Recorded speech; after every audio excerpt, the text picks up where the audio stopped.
Okay, last class में हमने z test t test perform कर लिया था, आप लोगों को तकरीबन समझ आ गया था और इन दी एंड आप लोग परफॉर्म करके भी दिखा रहे थे, टास्क भी आप लोगों ने पूरे कर लिए थे। इन जेड टेस्ट टी टेस्ट हमने एक चीज नोट की थी कि whenever we are talking about any test we have z test and t test for the average.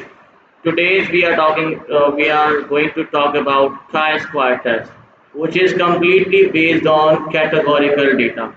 अब कैटेगोरिकल डेटा का मकसद क्या होता है? Whenever we are talking about mean value, जब आप एवरेज की बात कर रहे थे तो हम डेटा की सेंट्रल टेंडेंसी को बेसिकली यू कैन से अज्यूम कर रहे थे कि हमारा डेटा उसकी सेंट्रल पॉइंट क्या हो सकता है। ठीक है, फॉर एग्जांपल पॉपुलेशन की सेंट्रल टेंडेंसी मतलब आपकी एवरेज को जब हम अज्यूम कर रहे थे तो हम on the basis of sample size approve कर रहे थे। अगर सैंपल साइज आपका 30 से बड़ा है तो आप that test apply कर सकते हो, but if only if you have the standard deviation of the population available। ये चीज़ें अगर आपके पास हैं तो आप Z test परफॉर्म करोगे। if the standard deviation is not available or the sample size is less than 30 or equal to 30 तो आप वहाँ पर T test अप्लाई कर रहे थे। ये सब था जब आपके पास कंटिन्यूस डेटा अवेलेबल है या फिर आपका डिस्क्रीट डेटा अवेलेबल है या फिर कंप्लीट डेटा आपके पास है जिसके ऊपर आप basically central tendency find out कर रहे हो। Whenever we are talking about sample, जब आप सैंपल की बात करोगे या फिर आप कैटेगरीज की बात करते हो, रिमेंबर वन थिंग, हमारे पास दो टाइप की वैल्यूज होती हैं नॉर्मली। ठीक है, जब आप आगे मशीन लर्निंग पढ़ोगे, डीप लर्निंग की तरफ जाओगे, तब आपको ये कॉन्सेप्ट्स बहुत ज़्यादा काम आएंगे। We have only two types of values. Number one is independent values, number two is dependent values, जिसे हम फर्दर अगर आप मशीन लर्निंग की टर्मिनोलॉजी में बोलो तो आपके पास फीचर्स होते हैं, independent features and dependent features. Independent features वो होते हैं जिनके ऊपर आपकी प्रिडिक्शन बेस की जाती है। डिपेंडेंट फीचर्स वो होते हैं जिनको हम प्रिडिक्ट करते हैं। ठीक है, अभी जो डिपेंडेंट फीचर्स होते हैं ये डिफरेंट टाइप के होते हैं। ये आपके पास या तो कंटिन्यूस वैल्यू हो सकती है या तो फिर आपके पास ये कोई ना कोई कैटेगरी हो सकती है। For example, if I am saying you people are in the category of students. ठीक है, हमारे पास अलग अलग कैटेगरीज हैं भाई, स्टूडेंट है या working, you can say that employ है कोई, तो हमारे पास ये अलग अलग कैटेगरीज है। You all are basically relying और basically are in the category of students.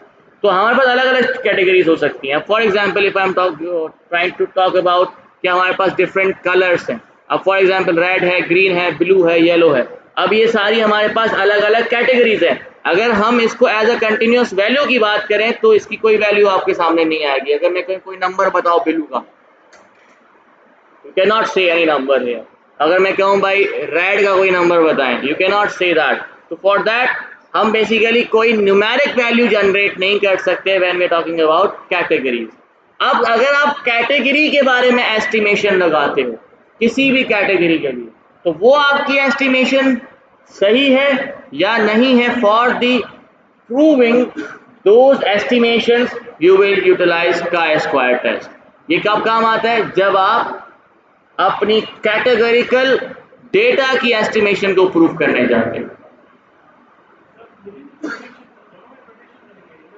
Prediction तो किसी में भी नहीं कर रहे, प्रिडिक्शन तो हम बाद में करेंगे, पहले एस्टिमेशन लगा रहे हैं कि ये हो सकता है। डिपेंडेंट, हाँ, इंडिपेंडेंट बेसिकली आपके पास वो फीचर्स होते हैं जिनके ऊपर ये एस्टिमेशन लगाई जाती है, जो प्रिडिक्शन में आगे आज रिग्रेशन लाइन जब हम पढ़ेंगे तब आपको इस चीज़ के बारे में पता चल जाएगा।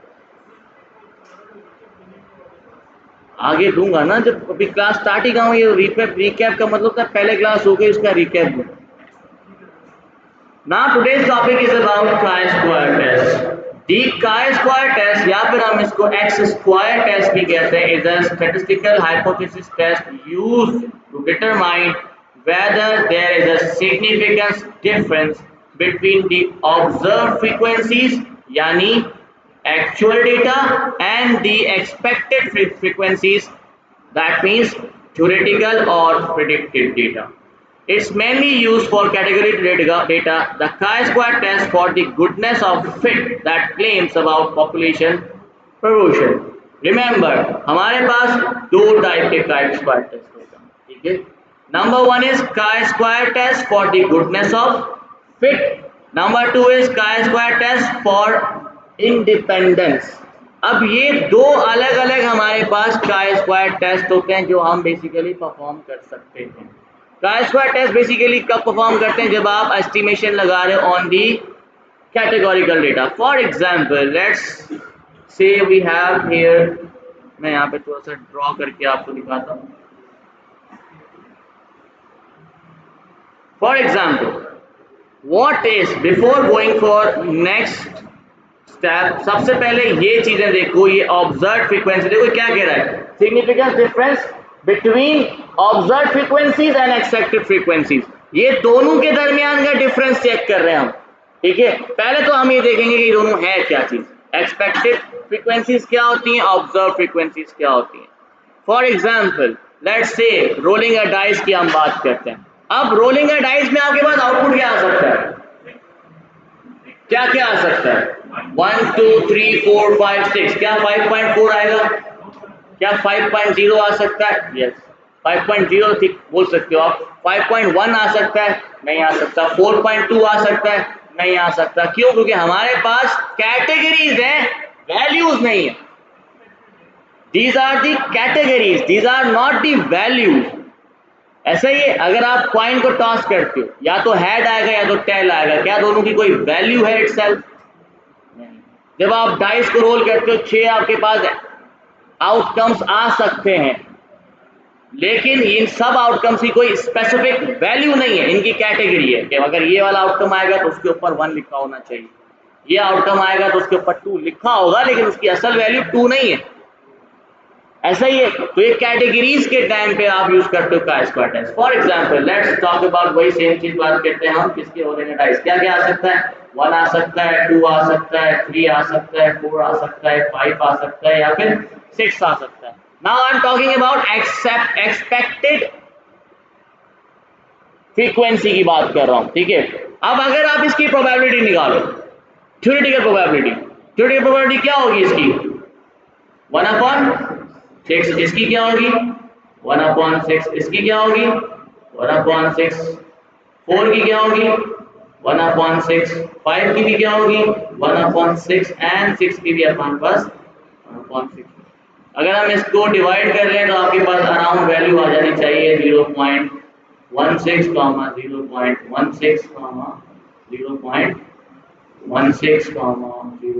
0.16 एंड 0.16। आपके पास हर आउटकम के पास प्रोबेबिलिटी है आ रही है कौन सी, 0.16। Remember one more, 0.16। हर आउटकम के पास यहां पर एक ही फ्रीक्वेंसी आप कह सकते हो, प्रोबेबिलिटी कह सकते हो, दैट इज 0.16। अब ये 0.16 का मतलब है कि each outcome has equal opportunity to be you can say that के आउटकम के कोई भी एक आउटकम आ सकता है, हर एक आउटकम के पास इक्वल अपॉर्चुनिटी है कि वो अपेयर हो सकता है, ठीक है? This is your expected frequency. कैसे? अब फॉर एग्जांपल हमने क्या किया, 10 बार डाइस को रोल किया, ठीक है? 10 बार आप रोल करोगे तो फिर फॉर एग्जांपल मैं यहाँ पे लिख देता हूँ, बना लेता हूँ।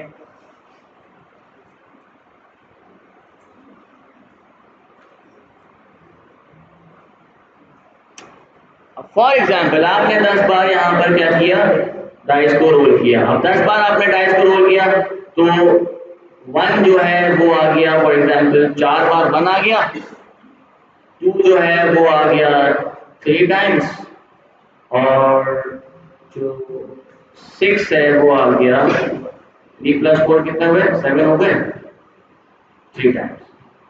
नाउ क्या हमारा ये डाइस जो हमने रोल किया, ये एक्सपेरिमेंट, क्या यहाँ पर फेयर है? You can say that somehow it is fair. क्यों? क्योंकि 4 और 3 में इतना ज्यादा डिफरेंस नहीं है, एक बार आगे आ गया तो उसमें हम इसको कह सकते हैं कि ये फेयर है।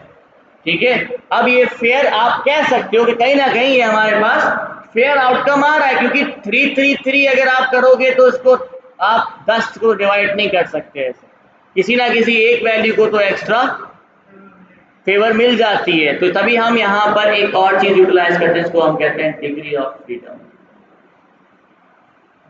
जिसमें अगर आपके पास 10 है तो -1 विच इज इक्वल टू 9 के पास डिग्री ऑफ फ्रीडम था, इसीलिए वो अलग अलग चॉइसेस हुए, लेकिन उस एक के पास डिग्री ऑफ फ्रीडम नहीं था।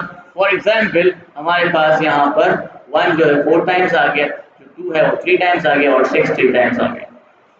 somehow it looks जी आगे हम somehow it looks fair। अब इसकी हम देखते हैं एक्सपेक्टेड फ्रीक्वेंसी क्या हो सकती है, ऑब्जर्व फ्रीक्वेंसी क्या हो सकती है। अगर आप एक्सपेक्टेड की बात करो तो सिंपली क्या होगा भाई, हर किसी के पास 1/6 की फ्रीक्वेंसी थी ना, तो 10 टाइम्स है तो ये क्या हो जाएगा 10/6, ऐसे ही है 10/6 हो जाएगा ना, क्योंकि हर किसी के पास इक्वल अपॉर्चुनिटी थी। तो ये अराउंड कितना बनना चाहिए, मेरे ख्याल से 0.33 बनेगा, या देखो 0.160 बनना चाहिए, 0. चेक करो, उसको कर लो ना, डिवाइड कर लेते हैं इसको, पॉइंट में वैल्यू आए भले। हाँ वो तो ठीक है आपकी बात, फिर भी इनको करके दिखाओ यार। 10/6 which is equals to 1.66, ठीक है। 1.66 आपके पास यहाँ पर चांस है इक्वली। फॉर एग्जाम्पल हमारे पास आउटकम्स में यहाँ लिख देता हूँ, आउटकम्स में यहाँ पे लिख देता हूँ। फॉर एग्जाम्पल 1 के पास, 2 के पास, 3 के पास, 4 के पास, 5 के पास एंड 6 के पास। टोटल हमारे पास आउटकम्स कितने, 6 हैं। Expected frequency for the every single outcome is about 1.6, 1.6, 1.6, 1.6, 1.6 and 1.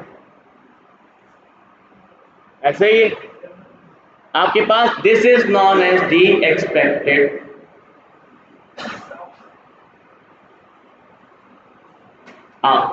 frequency, और you can say that probability. ठीक है, फिर हमारे पास आ जाता है ऑब्जर्व प्रोबेबिलिटी।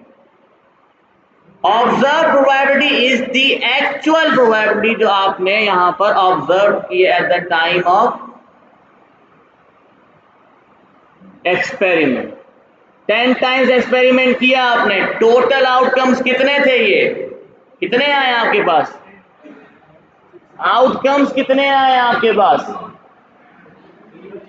टोटल 3 आउटकम्स ही आए आपके पास। अगर हम इसको डिवाइड करते हैं तो उसके हिसाब से टोटल हमारे पास कितने, डिवाइड बाय 3, तो यहां पर 1 की फ्रीक्वेंसी क्या बन जाएगी, 0.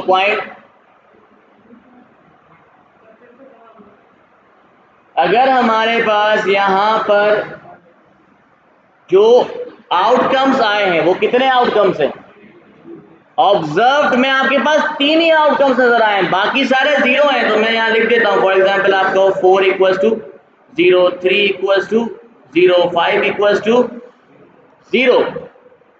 ऑब्जर्व्ड में हमारे पास यहां पर 1 की फ्रीक्वेंसी क्या बन रही है, राइट। यहां पर आपके पास आउटकम कितना आया है, 4 टाइम्स आया है ना, तो 4 डिवाइडेड बाय 10 कितना बनेगा, 0.4 बनेगा। प्रोबेबिलिटी कैसे निकालते थे हम, एम्पिरिकल प्रोबेबिलिटी भूल गए,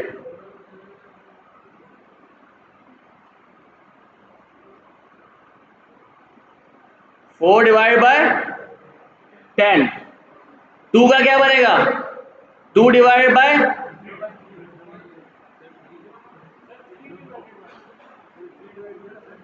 3 क्यू, हाँ सॉरी सॉरी 3 डिवाइडेड बाय 10। अब ये 0.3 हो जाएगा, ये 0.4 हो, बाकी सब तो ऑलरेडी 0 है आपके पास। तो हमारे पास ऑब्जर्व क्या आ रहे हैं, 1 का क्या है 0. यहाँ पर आपके पास ये उल्टा करवा दिया आपने मुझसे, ये आपने मुझे उल्टा ये गलत करवा दिया। ये एम्पेरिकल प्रोबेबिलिटी आपको भूल गए सारे के सारे। मैं अगर गलत कर रहा हूँ कम से कम बताओ तो सही। नहीं, 1/10 होगा ये, क्योंकि every single outcome has equal opportunity here. तो 1/10 की अगर आप बात करोगे तो आपके पास क्या आना चाहिए, 0.1% आना चाहिए। यहाँ पर हमारे पास आ रहा है 0.4%। यहाँ पर आपके पास आ जाएगा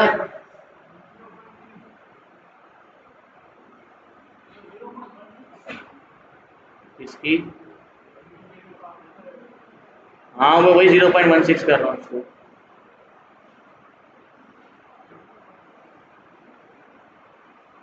zero point one six 0.16 0.16 0.16 and 0.16 होना चाहिए।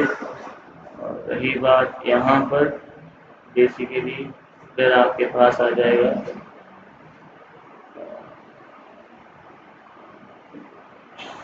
6 कर दो,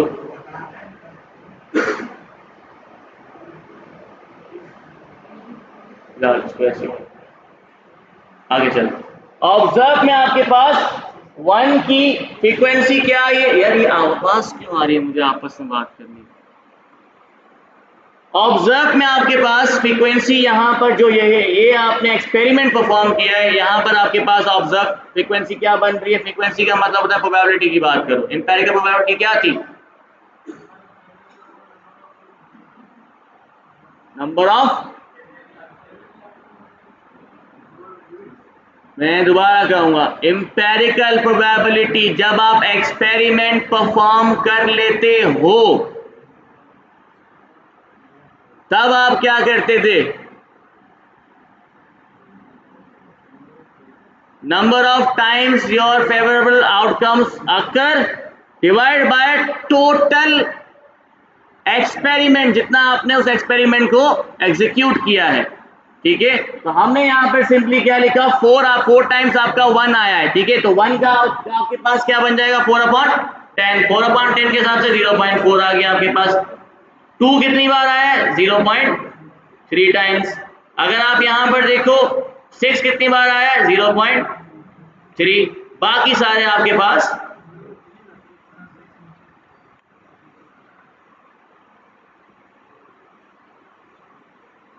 3, 4, 5।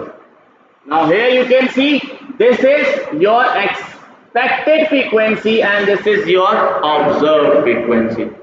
अब इन दोनों फ्रीक्वेंसी के दरमियान हमने गुडनेस ऑफ फिट चेक करना है। What is goodness of fit here, goodness of fit क्या होता है, हमने ये चेक करना है कि whether our outcome is based on our expected outcomes और नॉट। आप ये एक्सपेक्ट कर रहे थे कि एक रोलिंग अ डाइस, मतलब एक डाइस फेयरली परफॉर्म करना चाहिए।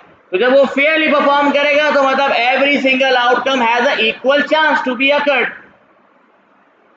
ठीक है, लेकिन यहां पर आपने देखा सिवाय 3 आउटकम से और कोई आउटकम आपके सामने नजर नहीं आ रहा। That means this experiment is not a fair experiment. क्यों, क्योंकि यहां पर आउटकम सिर्फ और सिर्फ 3 आ रहे हैं, उसके अलावा और कोई आउटकम नहीं आ रहा। इसको मैं थोड़ा सा और बेहतर कर देता हूं। For example,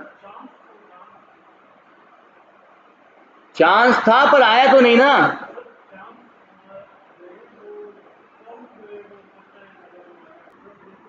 This model is completely biased on only these 3 outcomes. इसके अलावा और कोई भी आउटकम 1 टाइम भी अकर नहीं हुआ। We need to prove that कि हमारे पास यहां पर क्या एक गुडनेस ऑफ फिट आ रहा है या नहीं आ रहा। गुडनेस ऑफ फिट होता क्या है,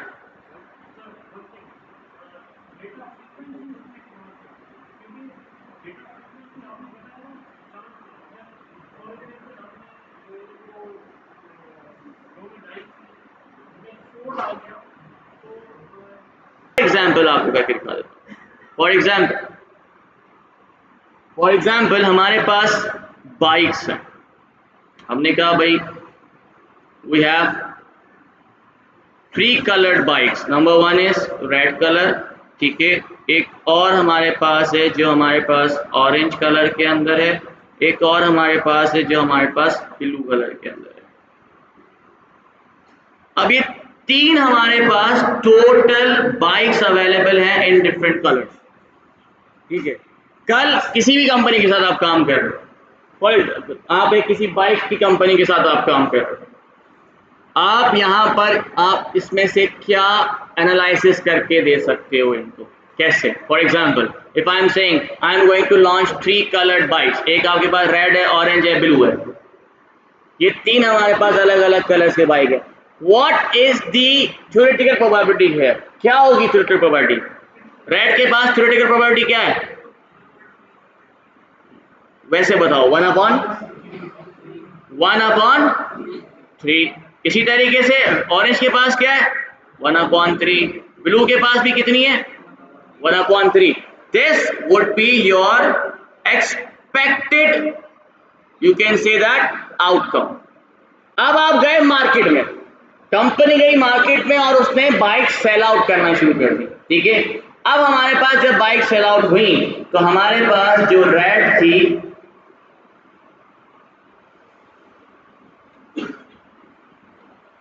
वो तकरीबन फॉर एग्जांपल 22 लोगों ने खरीदी, मतलब 22 लोगों ने यहाँ पर रेड बाइक खरीदी है। एक और हमारे पास बाइक थी, उस पास ऑरेंज बाइक, तो मैं यहाँ पर ऑरेंज कलर ले लेता हूँ। ऑरेंज बाइक फिर भी लोगों ने तकरीबन 15 लोगों ने इसे खरीद लिया, लेकिन ब्लू कलर जो था वो हमारा ज्यादा नहीं बिका। For example this is about only 10, ठीक है। अब क्या ये जो हमारे पास एक्सपेरिमेंट परफॉर्म हुआ है ये हमारे एक्सपेक्टेड या एक्सपेक्टेड आउटकम से मैच करता है कि नहीं करता? We does not know here, अभी तक हमें नहीं पता, क्योंकि अभी तक हमने इसकी फ्रीक्वेंसी नहीं निकाली।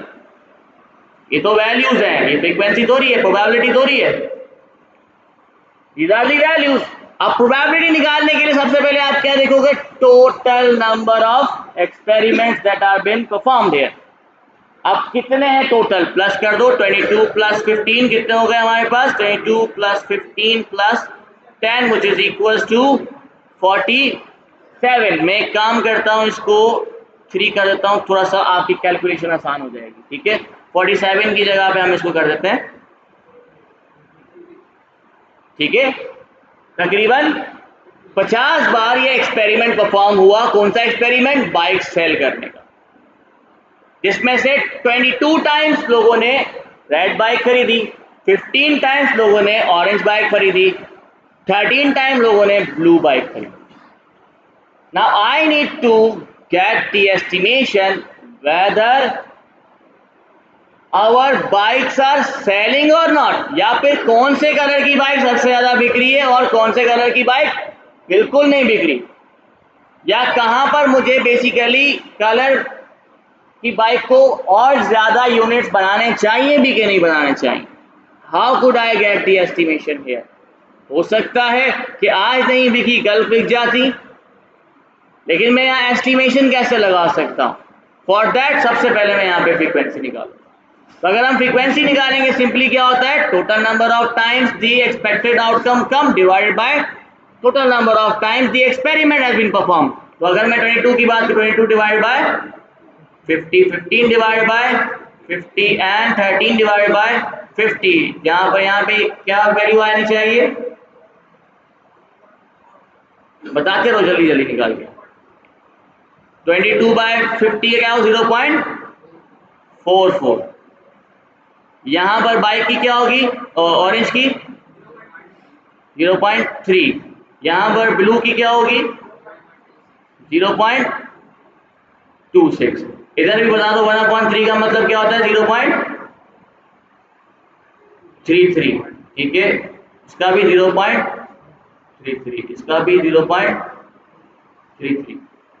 Now you can see that कि क्या हमारे पास यहाँ पर कोई गुडनेस ऑफ फिट हो रही है या फिर नहीं हो रही, मतलब कि whether our expected outcome is showing the results of the observed outcome. क्या यहाँ पर ये दोनों इक्वल हैं?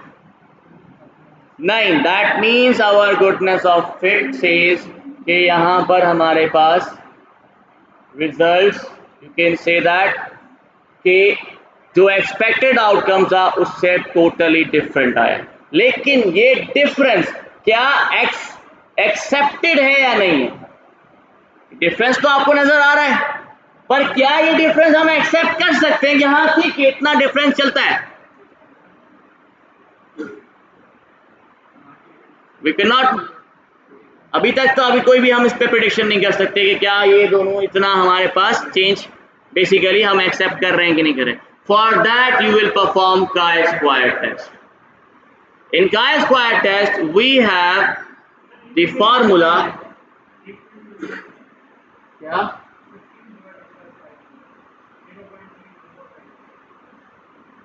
एक का खैर है, टोटल देखना है ना हमें, एक का क्या करेंगे? देखिए मैं दोबारा वही कहा, हमने अज्यूम किया है कि सब इक्वल होंगे। अब अगर थोड़ा सा डिफरेंस आ रहा है तो वो थोड़ा सा डिफरेंस हमारे सिग्निफिकेंस लेवल में आना चाहिए ना। जो हमने 0.5% का सिग्निफिकेंस लेवल रखा था कि हम इतना एक्सेप्ट कर लेंगे चेंज, उसके अंदर आ रहा है, दैट मीन्स ओके, ये भी रिजल्ट सही है। अगर उसमें नहीं आ रहा तो दैट मीन्स हमारा यहाँ पर एक्सपेरिमेंट के हिसाब से टोटली डिफरेंट और there is no goodness of fit here. तो ये चीजें अगर आपने देखनी है तो for that you will perform chi square test. अब काई स्क्वायर टेस्ट बेसिकली कैसे परफॉर्म किया जाता है? We have the formula here which says sum of all observed frequencies minus estimated frequency whole square divided by estimated value। ठीक है, अब ये sum of all कर रहा है तो आपने 1 by 1 हर एक observed वैल्यू और एस्टिमेटेड वैल्यू को पहले माइनस करना है, उसका स्क्वायर करना है, फिर डिवाइड बाय एस्टिमेटेड वैल्यू निकालनी है। इसको मैं सिंपली यहाँ पर भी परफॉर्म करके आपको इसी वैल्यूज के साथ परफॉर्म करके दिखा देता हूँ। अब सबसे पहले हम ले लेते हैं फार्मूला, में यहाँ पे लिख देता हूँ। फार्मूला हमारे पास क्या था? एक्स स्क्वायर का क्या है हमारे पास formula? Sum of all where I equals to 1 to n। ठीक है, इसका मतलब क्या है कि i 1 से स्टार्ट हो रहा है और जितने भी नंबर ऑफ आउटकम्स आपके पास हैं उतना ही चलेगा। आगे कहते हैं O1 minus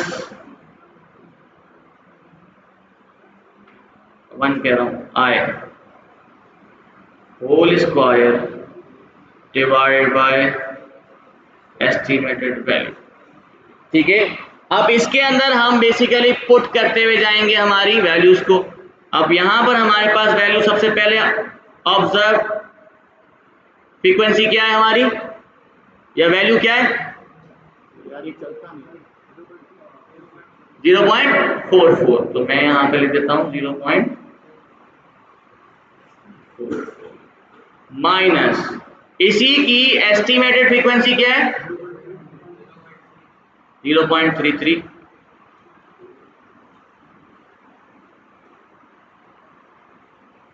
whole square divided bye इसी की एस्टिमेटेड फ्रीक्वेंसी क्या थी? 0.33 प्लस, आप दूसरे पे आ जाओ, दूसरे की ऑब्जर्व फ्रीक्वेंसी क्या है?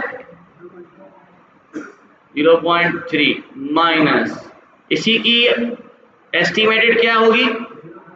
0.33 होल स्क्वायर डिवाइडेड बाय 0.33 फिर से प्लस, दोबारा करो। अब जो थर्ड है आपके पास, इसकी ऑब्जर्व क्या है फ्रीक्वेंसी?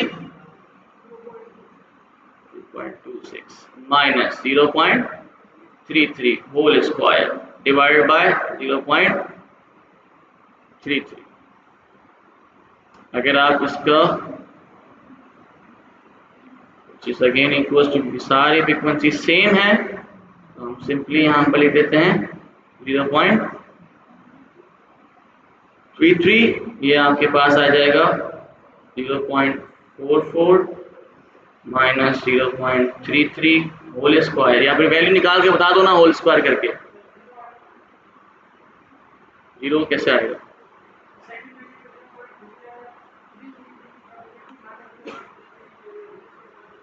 जीरो पॉइंट नहीं, इसको पूरे को नहीं करो ना, पहले ऐसे ही बता दो मुझे। 0.44 माइनस 0.33 होल स्क्वायर, स्क्वायर है ऊपर।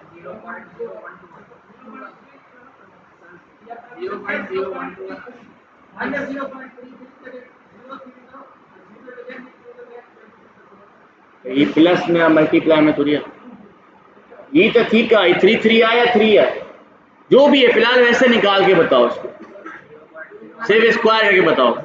फर्स्ट वाले का ये सिर्फ 0.44 माइनस 0.33 होल स्क्वायर, इसका बताओ बस। 0.012 प्लस इसका क्या है, 0 आना चाहिए, या 0.03 हो जाएगा, 0.00। यार ये इसको 3 कर दो ना, जो भी, अगर 3 था तो, अगर 3 था तो फिर इसको वैसे ही माइनस कर दो, ये 0 ही बन जाएगा होल स्क्वायर, ठीक है। प्लस अब इसका बता दो लास्ट वाले का, 0.0049 माइनस में आ ही नहीं सकता क्योंकि सबको स्क्वायर किया हुआ है, भले नेगेटिव हो ऑटोमेटिकली पॉजिटिव हो जाएगा। इसको अब आप सबको प्लस कर दें, आपके पास वैल्यू क्या बनेगी, उसको डिवाइड बाय 0.33 कर दो, तो वैल्यू मुझे बता दो जल्दी से।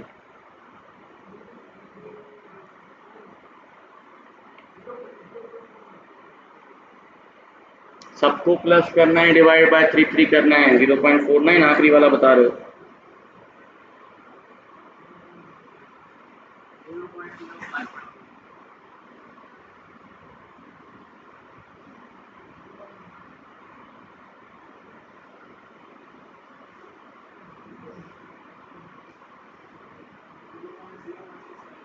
सब अलग अलग बता रहे हैं, छोड़ दो मैं खुद ही देखता हूँ।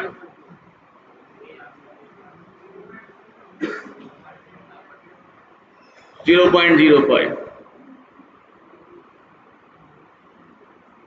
क्या वैल्यू आ गई आपकी, 0.05। That means this is our chi square test result.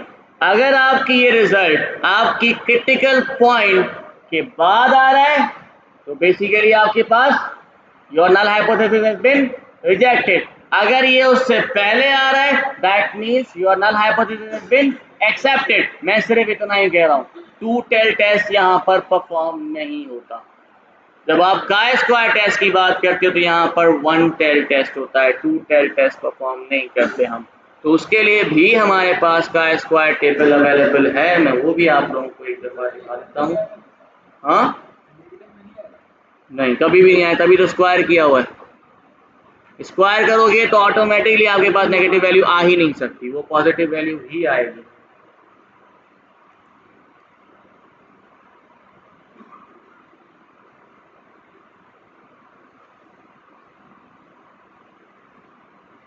Here you can see that कि हमारे पास chi स्क्वायर टेस्ट के अंदर ओनली 1 टेल टेस्ट ही परफॉर्म किया जाता है।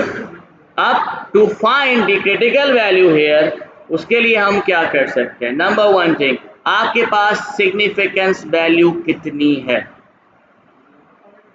नॉर्मली हम रखते हैं 0.05 मतलब 5%। नाउ हियर यू कैन सी कि आप यहाँ पर फाइंड आउट कर सकते हो, आपके पास 0.5% ये आ गया। अब हमें देखना है कि हमारा डिग्री ऑफ फ्रीडम कितना है। वहां पर हमारे पास टोटल वैल्यू कितनी बन रही थी, डिग्री ऑफ फ्रीडम की बात कर,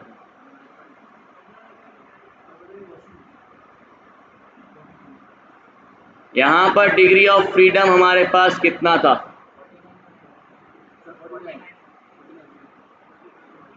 49। तो देखो 49 कहाँ पर है।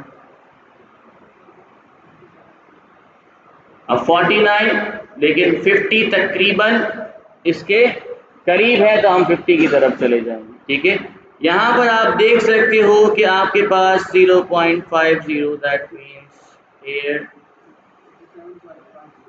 67.50, this is the value from where you can basically say कि आपके पास, नहीं ऐसे कैसे हो सकता है, हाँ सही। तो basically when we are talking about कि हमारे पास जो वैल्यू यहाँ पर आ रही है इट इज अबाउट 67.505, मतलब ये हमारे 67.505 की फ्रीक्वेंसी के अंदर लाया करता है। अब ये कौन सी फ्रीक्वेंसी है? For that you will draw a single plane here, जो मैंने यहाँ पर भी ड्रॉ किया हुआ है। Now this you can see that x की वैल्यू की बात कर, है ना? केड़ी फ्रीक्वेंसी? फ्रीक्वेंसी तो सबकी अलग अलग बनेगी ना, प्रोपोर्शन निकाल रहे हैं ना हम, प्रोबेबिलिटी प्रोपोर्शन निकालेंगे तो सबकी प्रोबेबिलिटी प्रोपोर्शन अलग हो जाएगी जो आपकी फ्रीक्वेंसी पे काम करता है। प्रोपोर्शन हमने पहले भी निकाला था, याद करें कैसे निकालते थे हम प्रोपोर्शन। एक और तरीका था, जब प्रोग्रामिंग पे आएंगे उस वक्त वैसे भी याद आ जाएगा आप लोगों को। वैल्यू काउंट याद है? वैल्यू काउंट क्या करता था? पर उसके अंदर अगर फॉर एग्जाम्पल मैं नॉर्मलाइजेशन ऑन कर दूं, नॉर्म इक्वल्स टू 2 लिखता था मैं, वो किससे लिखता था? ताकि हमारे पास डायरेक्ट फ्रीक्वेंसी आ जाए। जब मैंने आपको एम्पेरिकल प्रोबेबिलिटी पढ़ाया था उस वक्त हम एम्पेरिकल प्रोबेबिलिटी कहाँ से निकाल रहे थे? कैलकुलेट तो किया था हमने, लेकिन हमने वैल्यू काउंट से भी निकाला था। सिंपली वैल्यू काउंट लिखा, नॉर्मलाइजेशन आपने ट्रू कर दी, दैट मीन्स वो आपको डायरेक्ट प्रोपोर्शन देगा। ये नहीं बताएगा कितनी वैल्यूज थी, ये बताएगा टोटल में से कितना पोर्शन इस वैल्यू का है। तो यहां पर जो आपके पास वैल्यूज आ रही, that means your P value relies here around 60%. This one. We will perform this in, you can say that हमारे पास एक और यहाँ पर एक, मैं इसको कॉपी कर लेता हूँ ताकि साथ साथ आपको एक्सप्लेन भी करता हूँ। एक्सपेरिमेंट एक और है, इसी को हम देखते हैं। सुना बड़ा कैसे?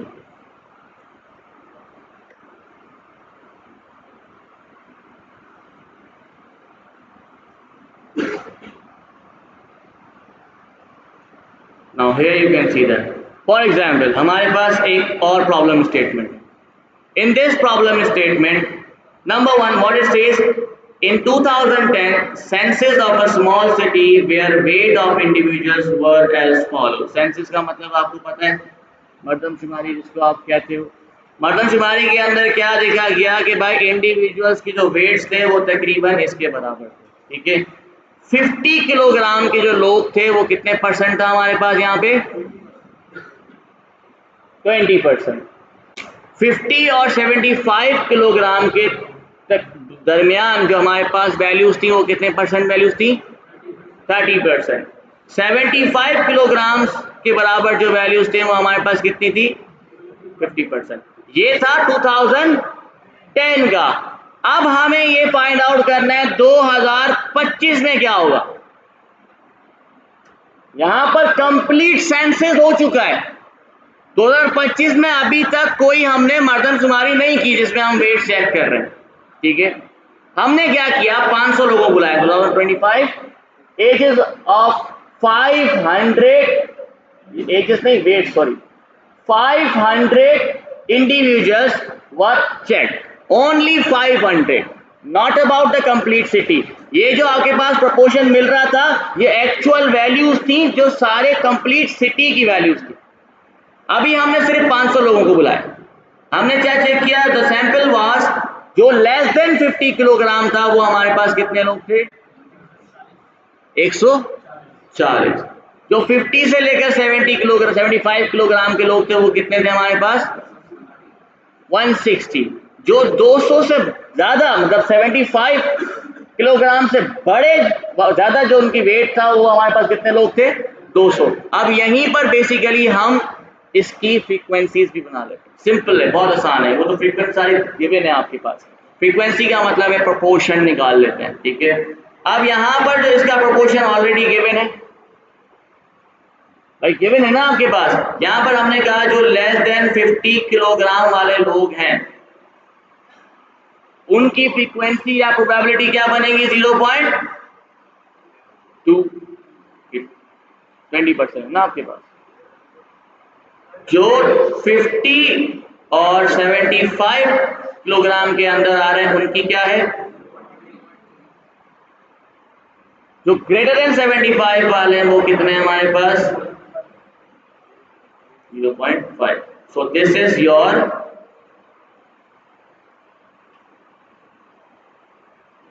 एक्सपेक्टेड प्रोपोर्शन बोल दो, चलो,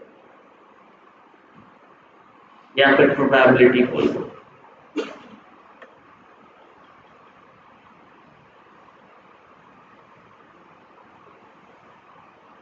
जो भी आप बोल सकते हो उसको बोल सकते हो, कोई मसला नहीं। फ्रीक्वेंसी हम normally in the term of statistical terminology में यूज करते हैं। आप इसको प्रोपोर्शन बोलना चाहो प्रोपोर्शन बोल सकते हैं, आप इसको प्रोबेबिलिटी बोलना चाहो प्रोबेबिलिटी बोल सकते हैं।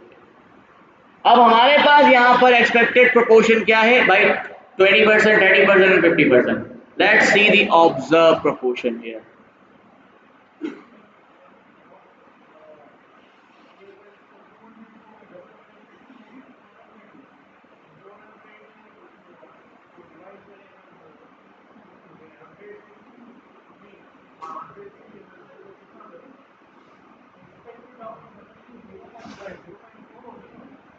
कैसे? ये तो मैं ऊपर इसकी बता रहा हूँ, ये जो गिवन है आपके पास 2010 की, ये आपके पास एक्सपेक्टेड है ना। 2010 में ये हो चुका है, जो पूरे पॉपुलेशन के ऊपर परफॉर्म हो चुका है। ये तो हम सिर्फ और सिर्फ सैंपल के ऊपर परफॉर्म कर रहे हैं।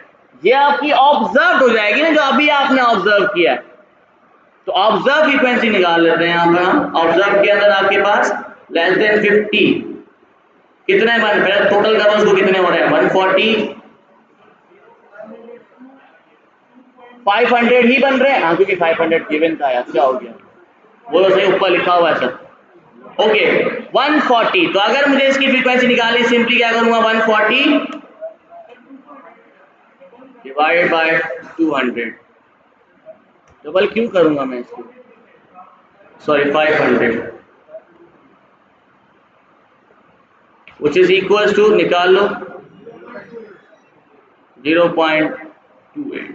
अगेन जो 50 से लेकर 75 किलोग्राम के अंदर है वो हमारे पास है 160 divide by 500, which is equal to 0.32। इसको थोड़ा सा किधर कर देते हैं। और ये आपके पास आ जाता है, जो ग्रेटर देन 75 आपके पास आ रहे हैं, ये है around 200 divide by 500, which is equal to 0. Exact 4 है। Okay, now this is your observe frequency.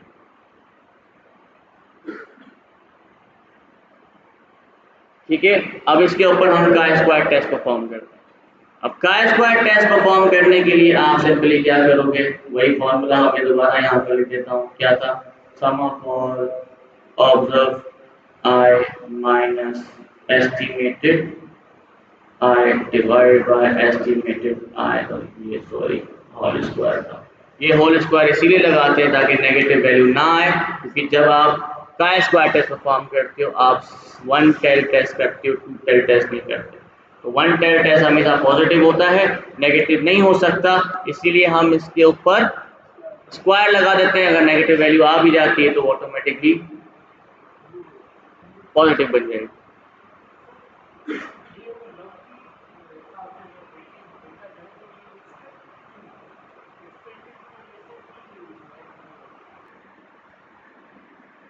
ना इस फॉर्मूला के अंदर आप पुट करते जाओ वैल्यूज को, आपके सामने वैल्यूज आती जाएंगी। मैं दोबारा यहाँ पे पुट कर देता हूँ, क्योंकि वहां पर मैंने कैलकुलेशन की हुई है प्रोग्रामेटिकली, ताकि आप लोग दोनों के साथ कंपेयर भी कर सको कि हम प्रोग्रामेटिकली कैसे परफॉर्म कर सकते हैं। नाउ फर्स्ट ऑब्जर्व वैल्यू क्या है? 28 minus 0.2 whole square divided by 0.2 plus again 0.32 minus 0.3 whole square divided by 0.3 plus 0.2 4 minus 0.5 whole square divide by 0.5। ठीक है, इसकी कैलकुलेशन परफॉर्म करें और फिर मुझे बताएं फर्स्ट की कैलकुलेशन क्या आएगी, ये बताओ पहले, इसकी पूरे की डिवाइड करके बताओ।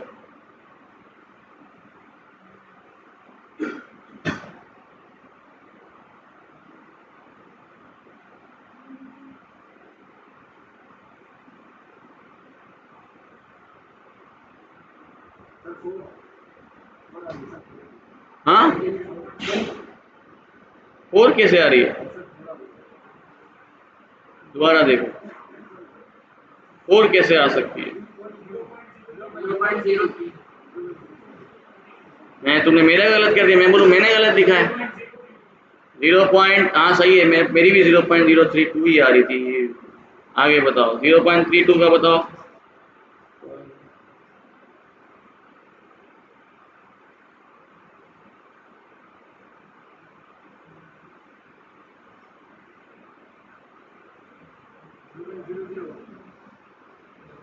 0.0013 ऐसा ही है प्लस।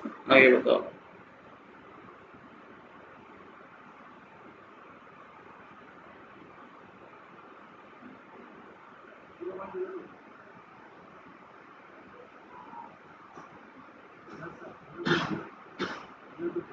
डिवाइड बाय 0.02 यही है। इन सबको प्लस कर लें आपस में।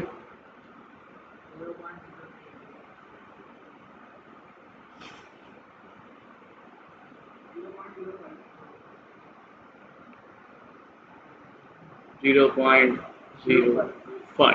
ठीक है, अब हम आ जाते हैं हमारे टेस्ट के ऊपर। This is your test here. अब ये टेस्ट बेसिकली हमने कैसे निकालना है, simply here you can see that significance level आप अपना बता दोगे। सिग्निफिकेंस लेवल आपका कितना है, 0.05, तभी हम बेसिकली फाइंड आउट कर पाएंगे। We have simple arrays, as you can see this, हमारे पास 3 वैल्यूज थी, 140, 160 एंड 200। हमारे पास एक्सपेक्टेड प्रोपोर्शन ऑलरेडी गिवन है।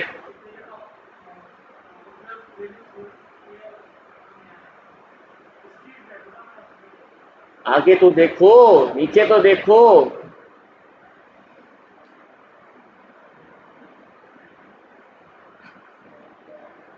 एन की वैल्यू क्या है,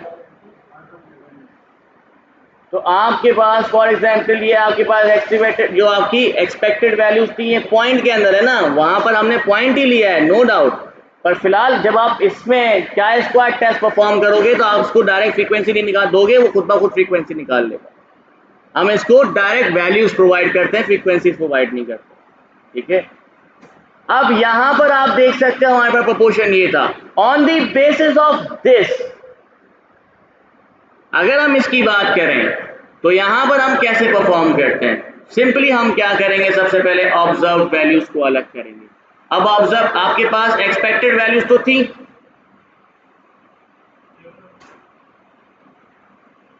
एक्सपेक्टेड वैल्यूज के अंदर आपके पास नंबर 1 क्या था, 40, नंबर 2 क्या था, 160 एंड 200। ठीक है, ऑब्जर्व वैल्यूज नहीं थी आपके पास, ऐसे ही है, ऑब्जर्व वैल्यूज नहीं थी, प्रोपोर्शन था भाई। देखो यार, याद नहीं आता ना,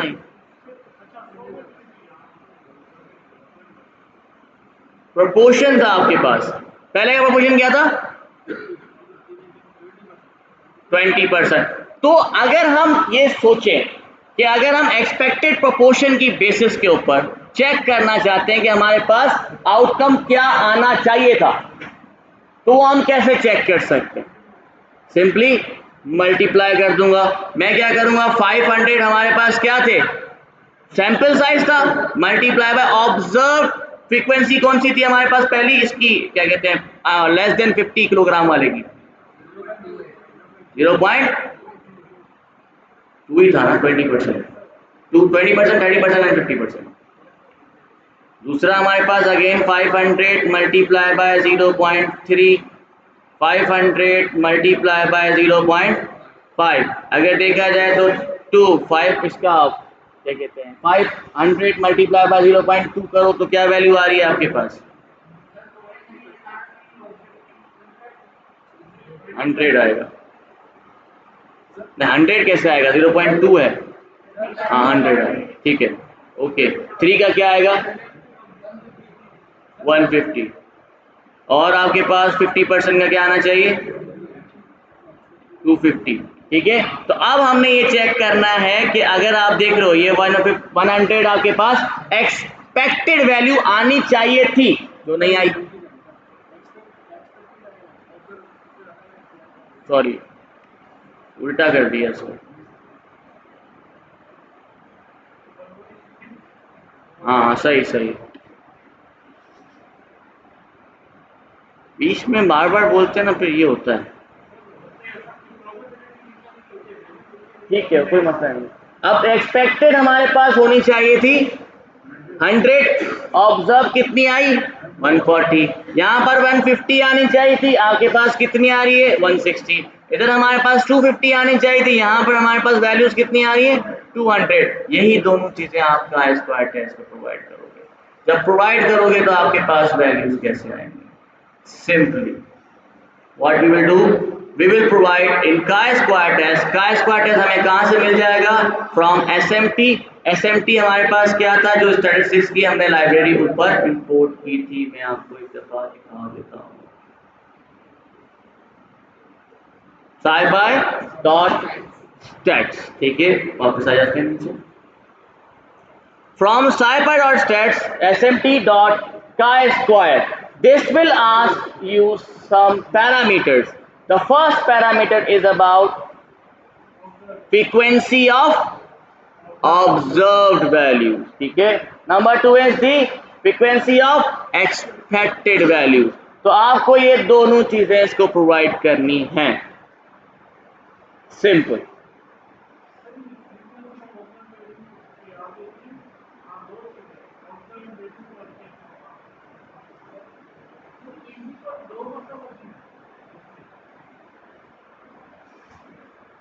इसमें 2 वैल्यूज है तो 2 बार आएगा ना, 4 वैल्यूज होंगी तो 4 बार जाएगा। ये of frequency of observe is basically the parameter here. मैं आपको दोबारा लिख के ही दिखा देता हूँ।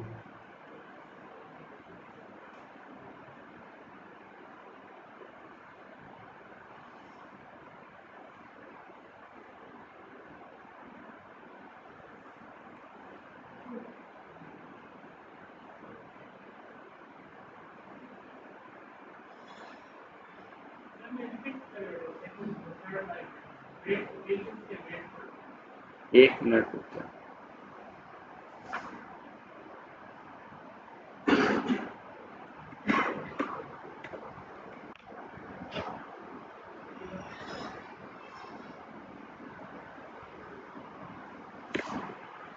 chi-square टेस्ट के पास डिफरेंट पैरामीटर्स है। Number 1 parameter is the frequency of observe value. Number 2 is the frequency of expected value, ठीक है। उसके अलावा हमारे पास आता है डिग्री ऑफ फ्रीडम भी अवेलेबल है। इसके अलावा हमारे पास एक्सिस भी है। उसके अलावा सम चेक ट्रू। ये सारे पैरामीटर्स आप यूटिलाइज कर सकते हो, पर फिलहाल हम इन 2 पैरामीटर्स की बात कर रहे हैं, f observed and f expected। f observed का मतलब होता है frequency of observed values। now here you can see for example मैं यहाँ पे लिखूंगा f observed, क्योंकि ये हमारे पैरामीटर का नाम है। तो इस पैरामीटर को आप जब वैल्यू प्रोवाइड करोगे तो हमारी ऑब्जर्व वैल्यूज प्रोवाइड करोगे, which is your observe value, जो अभी हमने ऑब्जर्व की है। दूसरा हमने यहाँ पर एक्सपेक्टेड वैल्यूज की बात करनी है, या सॉरी फ्रीक्वेंसी ऑफ एक्सपेक्ट्स की बात करनी है हमें, जिसके अंदर आप प्रोवाइड कर दोगे हमारी एक्सपेक्टेड वैल्यूज, जो हमने ऊपर ऑलरेडी क्रिएट कर दी थी। सिंपल। डिग्री ऑफ फ्रीडम मैंने निकाला था यहाँ पर, जो आपके पास है एक्सपेक्टेड प्रोपोर्शन का लेंथ हमने यहाँ पे निकाला। टोटल हमारे पास कितने थे? 3 थे ना, 3 ही टाइप थे ना हमारे पास यहाँ पे, या तो लेस देन 50 होगा, या तो 50 से 75 के अंडर होगा, या तो 75 से बड़ा होगा। तो तीन ही चॉइसेस हैं। तो अगर फॉर एग्जांपल लास्ट की बात करें तो यहाँ पर हम डिग्री ऑफ फ्रीडम क्या करते हैं n-1, तो यहाँ पर आप n की वैल्यू क्या आ रही है भाई 3-1 आ रही है आपके पास। अब ये जो n की वैल्यू मैंने यहाँ पे यूटिलाइज की है, for that we are going to say to find the critical value. अब फॉर एग्जांपल यहाँ पर हमारे पास 3-1 व्हिच इज इक्वल टू 2, हमारी सिग्निफिकेंस लेवल क्या था 0.5, तो आप यहाँ पर चेक करो 0.5 कहाँ पर है, ये आ गया। हमें डिग्री ऑफ फ्रीडम क्या है हमारा 5.991, this is your chi square critical value, या फिर आप कह सकते हो क्रिटिकल पॉइंट वैल्यू, जिसको आप पी वैल्यू भी कहते हो। ठीक है, अब ये आपके पास आ गई। अगर मैं इसको प्लॉट करता हूं, दैट मीन्स 5.99 से ऊपर हमारा अगर chi स्क्वायर टेस्ट आता है तो your null hypothesis has been rejected. अगर 5.99 से नीचे आ रहा है तो that means your null hypothesis is expected. तो अब यहाँ पर बेसिकली आपकी जो वैल्यूज प्रोवाइड की जाएंगी वो डायरेक्टली प्रोवाइड की जाएंगी। पहले हम क्या प्रोवाइड कर रहे थे, पॉइंट्स के ऊपर देख रहे थे, वो भी तरीका ठीक है, लेकिन जब आप पाइथन में परफॉर्म कर रहे हो, for that you will need to get the complete values. तो अगर यहाँ पर हम वैल्यूज की बात करें तो यहाँ पर अगर यही सेम फॉर्मूला हम इस वैल्यूज के ऊपर अप्लाई करके देखते हैं। फॉर एग्जाम्पल यहाँ पर आपके पास मैं फॉर्मूला यहाँ पे लिख देता हूँ, sum of all where observed value minus expected value divided by expected value, और इसको हमने होल स्क्वायर कर दिया। तो सबसे पहले ऑब्जर्व वैल्यू आपके पास पहली क्या है 140 माइनस यहाँ पर आपके पास एक्सपेक्टेड वैल्यू क्या होनी चाहिए 100 होनी चाहिए, डिवाइडेड बाय एक्सपेक्टेड वैल्यू क्या है 100, होल स्क्वायर कर दो। इसको दोबारा प्लस करते हैं, इसके अंदर मैं इधर लिखता जाता हूँ 160 minus 150 whole square divide by 150 plus again sorry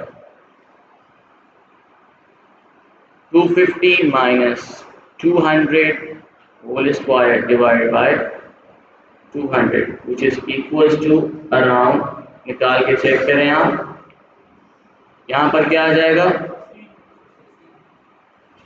total 16, पहले वाले का 16 प्लस दूसरे का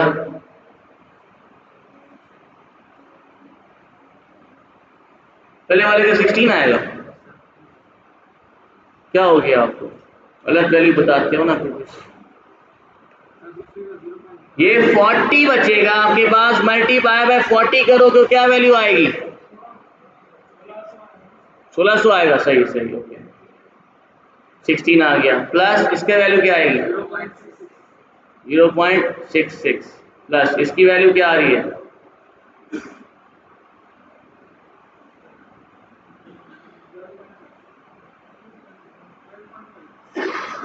12.5 इक्वल्स टू, सिंपल है, ये हो गया 20, 26, 28, 28.5, 29.16, this is your chi square test. ठीक है, वैल्यू, अब ये वैल्यू अगर 5.99 से ग्रेटर देन है, that means we are basically we are going to reject the null hypothesis, या फिर आप इसको कहते हो we are fail to reject और fail to accept the null hypothesis.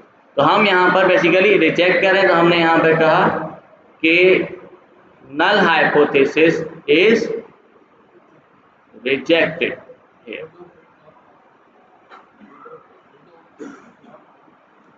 Goodness of fit is not found here.